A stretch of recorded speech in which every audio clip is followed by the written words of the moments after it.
السلام عليكم ورحمة الله وبركاته. نحمده ونصلي على رسوله الكريم. أما بعد،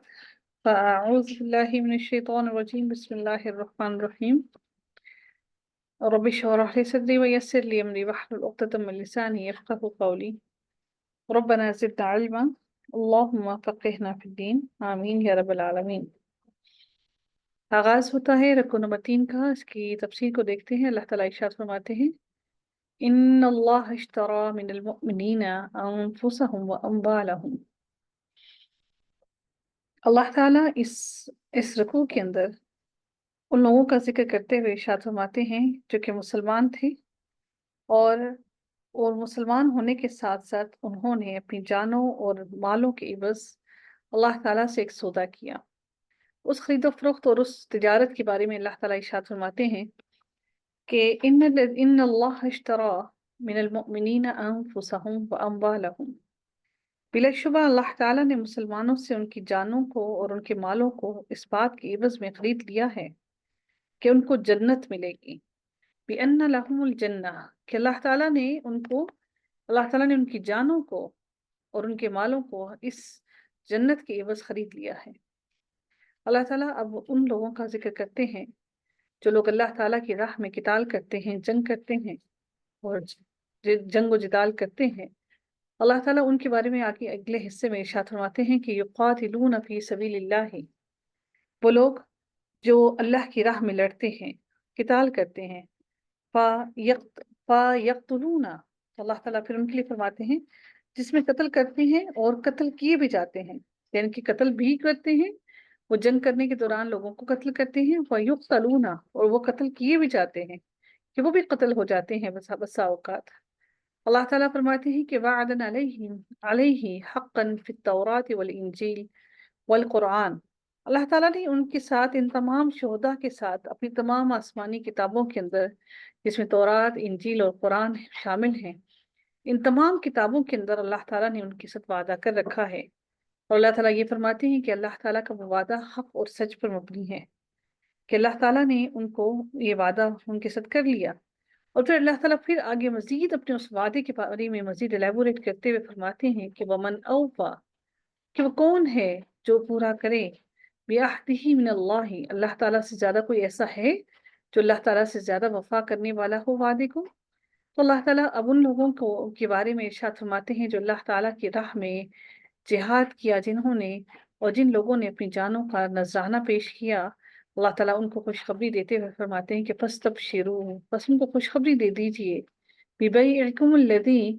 بَایَعْتُمْ بِهِ کہ ان کو اس تجارت کی خوشخبری دے دیجئے، اس بیع کی خوشخبری دے دیجئے جو تجارت انہوں نے اللہ تعالیٰ کے ساتھ کی اور انہوں نے جس تجارت کو کیا اللہ تعالیٰ ان کو خوشخبری دیتا ہے. وَذَلِكَ هُوَ الْفَوْزُ الْعَظِيمُ اور اللہ تعالیٰ فرماتے ہیں کہ یہ ان کے لیے باعث مسرت اور خوشی منانے کا موقع ہے کہ یہ سودا ان کا اللہ تعالیٰ نے منظور کر لیا.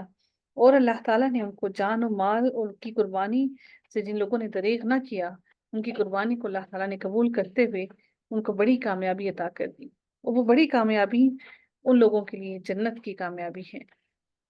اب اللہ تعالیٰ ان لوگوں کے بارے میں مزید ارشاد فرماتے ہیں جو کہ اللہ تعالیٰ کی راہ میں جہاد کے لیے نہیں گئے لیکن اس کے باوجود بھی وہ لوگ جو عبادت گزار ہیں، اللہ تعالیٰ ان کے لیے بھی خوشخبری بیان کرتے ہوئے فرماتے ہیں کہ ان کے لیے کیا خوشخبری ہے. التائبون العابدون الحامدون اب وہ لوگ وہ ایسے ہیں جو توبہ کرنے والے، عبادت کرنے والے، حمد کرنے والے،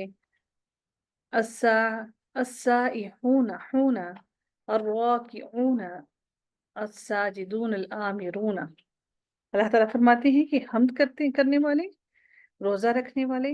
یا راہ حق میں سفر کرنے والے، رکوع اور سجود کرنے والے، نیک باتوں کی تعلیم دینے والے اور بری باتوں سے باز رکھنے والے اور اللہ کی حدوں کا خیال رکھنے والے ہیں. اور ایسے مومنین کو آپ خوشخبری دے دیجئے. نبی اکرم صلی اللہ علیہ وآلہ وسلم کو اللہ تعالیٰ حکم دیتے ہوئے فرماتے ہیں وَبَشِّرِ الْمُؤْمِنِينَ اور خوشخبری دے دیجئے جو اللہ تعالیٰ کی حدود کا بھی خیال رکھتے ہیں، ان سب لوگوں کو خوشخبری دے دیجئے. خود تو شاید عمل کرنا آسان ہوتا ہے لیکن دوسرے کو اس کا حکم دینا،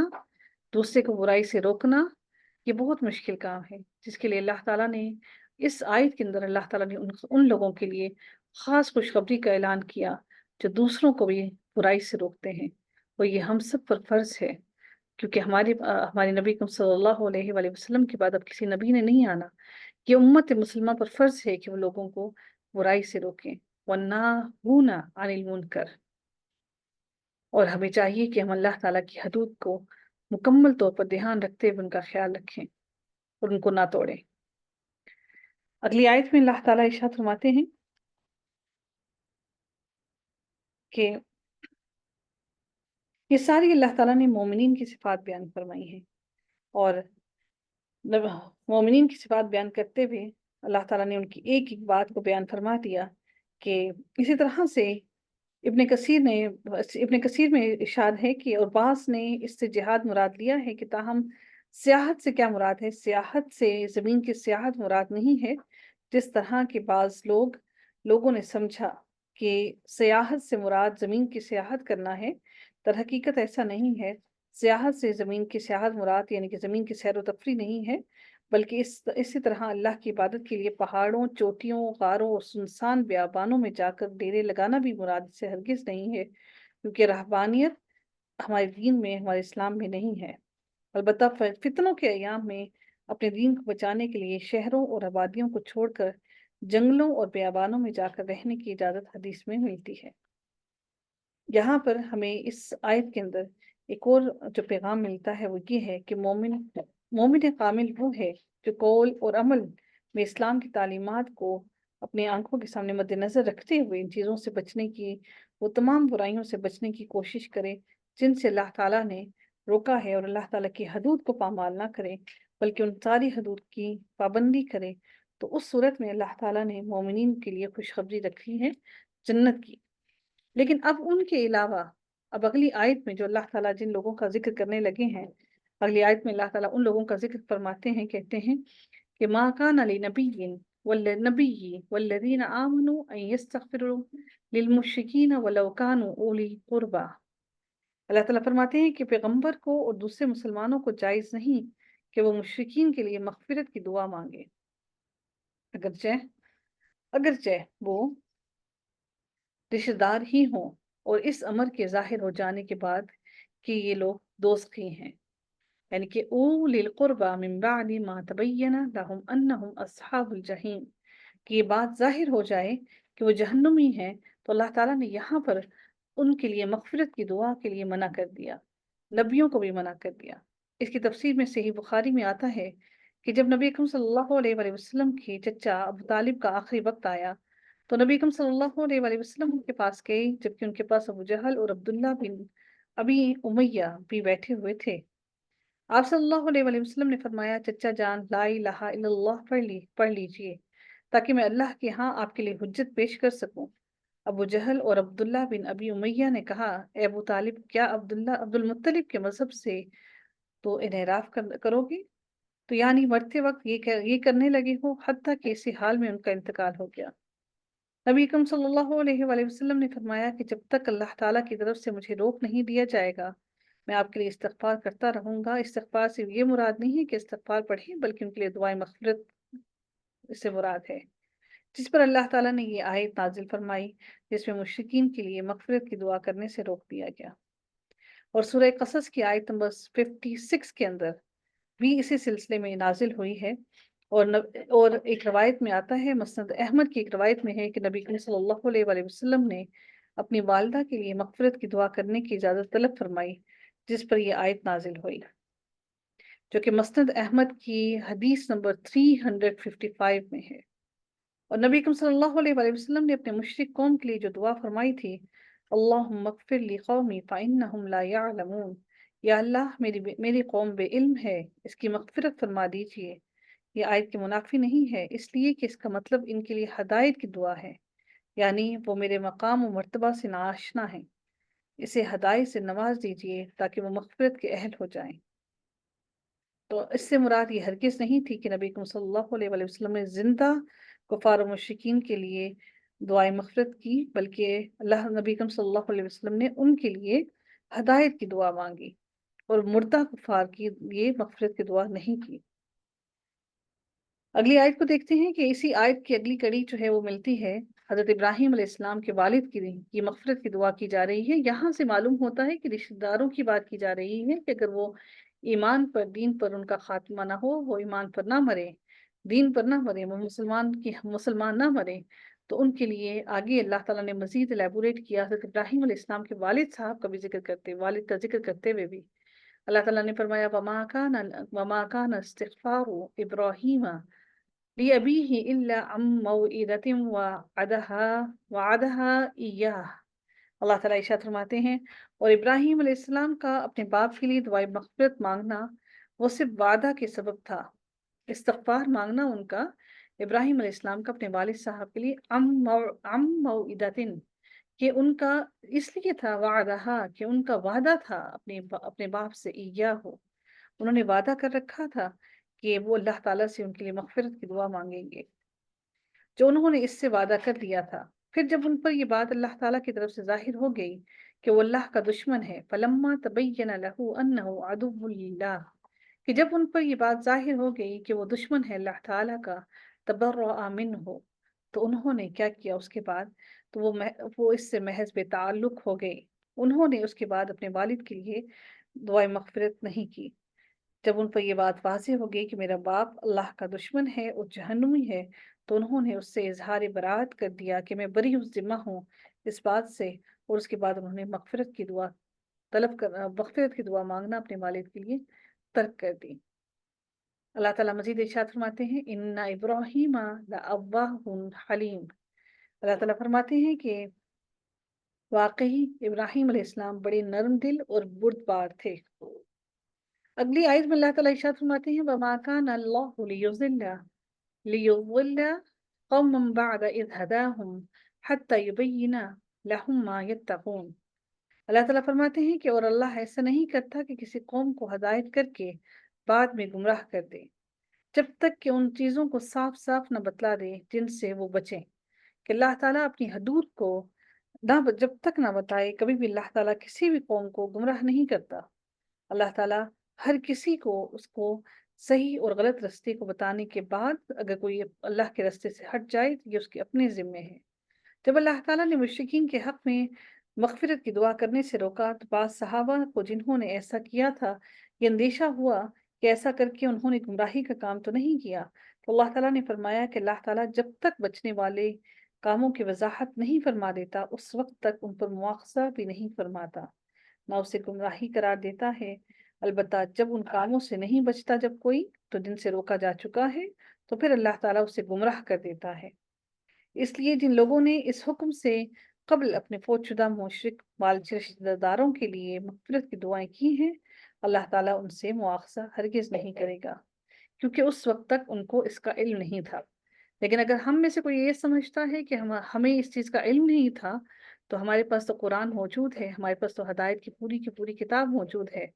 تو ہم اس چیز سے بری ذمہ نہیں ہو سکتے اور نہ ہی ہم اس چیز سے بھاگ سکتے ہیں، کیونکہ ہمارے پاس پورا دین مکمل طور پر ہمارے ہاتھوں میں موجود ہے۔ اللہ تعالیٰ مزید ارشاد فرماتے ہیں ان اللہ بکل شیء علیم کہ بے شک اللہ تعالیٰ ہر چیز کو خوب جانتا ہے۔ ان اللہ، اب اللہ تعالیٰ اگلی آیت میں اپنی وحدانیت، اپنی قدرت اور اپنی طاقت کا اظہار کرتے ہوئے ارشاد فرماتے ہیں کہ اللہ تعالیٰ فرماتے ہیں ان اللہ لہ ملک السماوات والارض، اللہ ہی کے لیے ہے جو کچھ آسمانوں میں ہے اور جو کچھ زمین میں ہے۔ پھر اللہ تعالیٰ مزید اپنی طاقت کو بیان کرتے ہوئے فرماتے ہیں یحیی و یمیت یحیی و یمیت وما لکم من دون اللہ من ولی ولا نصیر، کہ اللہ ہی وہ ذات ہے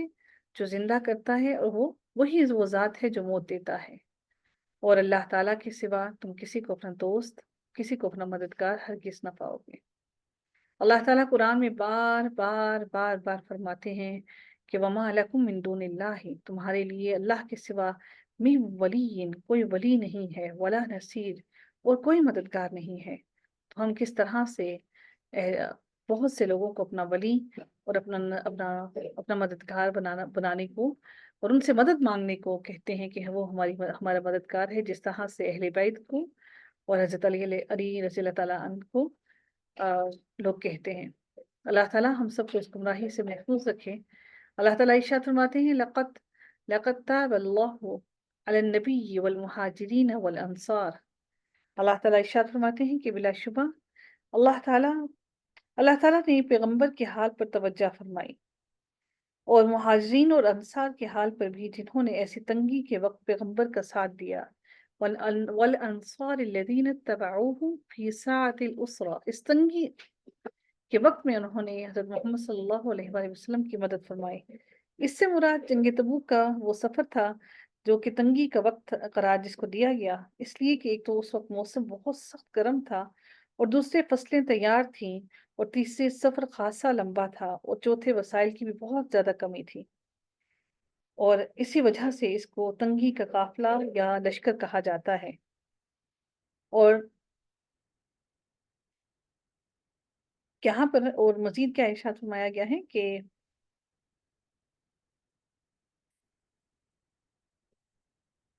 یہاں پر وہ ان لوگوں سے مراد ہے کہ جنہوں نے نبی اکرم صلی اللہ علیہ وآلہ وسلم کی ایک بار کہنے سے،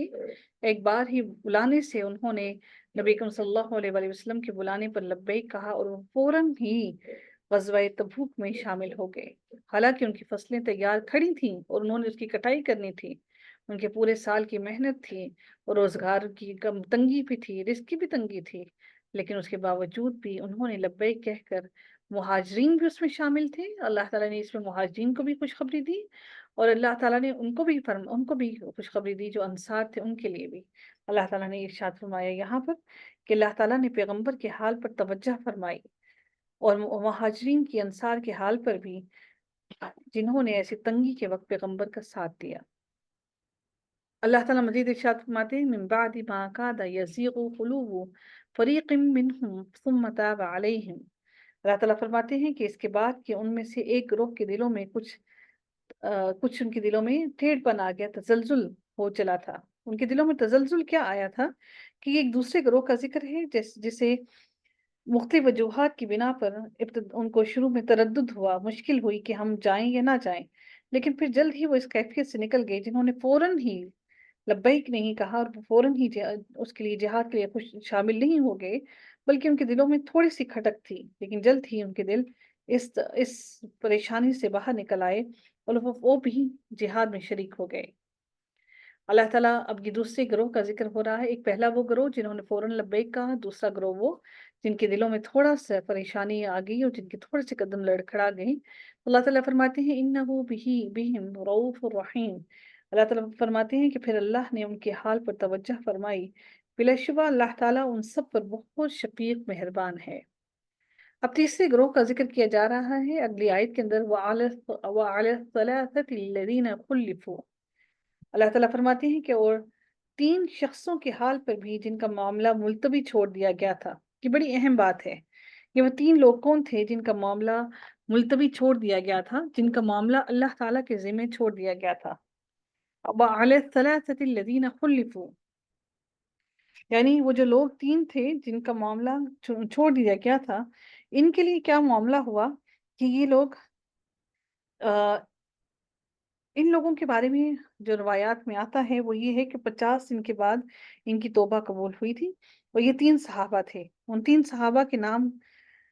کیا ہیں؟ ایک کعب بن مالک، مرارہ بن ربیع اور حلال بن امیہ. یہ تینوں صحابہ تھے. یہ تینوں نہایت ہی مخلص مسلمان تھے. اس سے قبل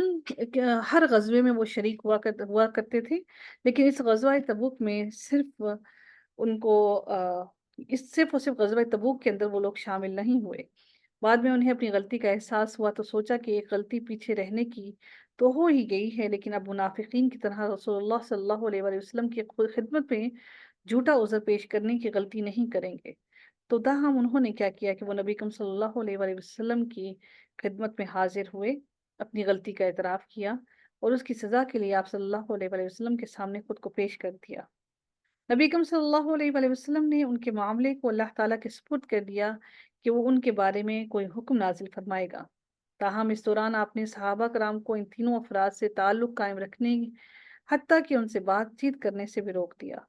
اور 40 راتوں کے بعد انہیں حکم دیا گیا کہ وہ اپنی بیویوں سے بھی دور رہیں. چنانچہ بیویوں سے بھی جدائی عمل میں آ گئی. مزید 10 دن گزر گئے تو توبہ قبول کر لی گئی، اور اللہ تعالیٰ نے پھر یہ آیت نازل فرمائی، جو کہ یہ آیت ہے آیت نمبر 118۔ اللہ تعالیٰ نے ان کے بارے میں اس آیت کے اندر ارشاد فرمایا، یہ تھا ان کا سوشل بائیکاٹ، جس کی وجہ سے ان کو اس سوشل بائیکاٹ کی وجہ سے اپنی غلطی کا احساس ہوا۔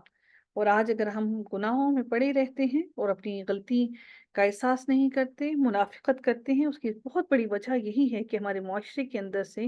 برائی کا خاتمہ نہیں ہوتا، بلکہ اگر سوشل بائیکاٹ کیا جائے تو سوشل بائیکاٹ کرنے والوں کو لعن طعن کیا جاتا ہے اور ان کو مزید پریشانی میں ڈالا جاتا ہے، کیونکہ ہم میں سے ہر انسان ایک دوسرے کے واہ واہ چاہتا ہے۔ اللہ تعالیٰ آگے ارشاد فرماتے ہیں کہ حتی اذا ضاقت علیہم الارض بما رحبت وضاقت علیہم انفسہم۔ اللہ تعالیٰ ارشاد فرماتے ہیں کہ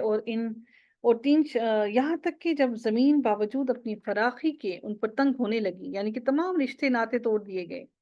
زمین ان پر تنگ ہونے لگی، اور یہ بھی ان کے لیے آزمائش تھی کہ اللہ تعالیٰ نے 50 دن ان کی آزمائش لی کہ دیکھیں کہ کہیں ایسا تو نہیں وہ منافقوں کے ساتھ جا ملے کہ اپنا رشتہ مسلمانوں سے بالکل توڑ ہی دیں، لیکن وہ اپنی توبہ میں مزید مگن ہو گئے اور وہ خود اپنی جان سے تنگ آ گئے۔ اور اللہ تعالیٰ نے کیا فرمایا کہ علیہم انفسہم، اتنی زمین تنگ ہو گئی کہ وہ اپنی جان سے تنگ آ گئے۔ وَظَنُّوا أَن لَّا مَلْجَأَ مِنَ اللَّهِ إِلَّا إِلَيْهِ، اللہ تعالیٰ نے فرمایا کہ اور انہوں نے سمجھ لیا کہ اللہ سے کہیں پناہ نہیں مل سکتی سوائے اس کے کہ اس کی طرف رجوع کیا جائے۔